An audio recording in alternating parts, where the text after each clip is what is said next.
Hi everyone, in today's video we will see how to edit indicators on TradingView mobile application, change the settings and the templates. Okay, now to edit your indicators, you will see in your top left corner your indicator name. You can simple tap on it. Then after here you will see the some settings will be open. Now simple click on the gear icon to open the settings to edit your indicator. Once you tap on it, here you will see the indicator settings will be open. Here you can simple change the color, visibility options. Okay, here you will see many settings. Also in style you will find many options and the input, like it default set done to 9, but I will do it for 200 and then okay, and then here you will see the input will be changed. So here is how easily you can do, or sorry, edit any indicators.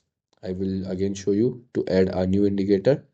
So if I add MACD, so yes, now it will edit, and then here I can tap on it to easily edit the MACD indicator.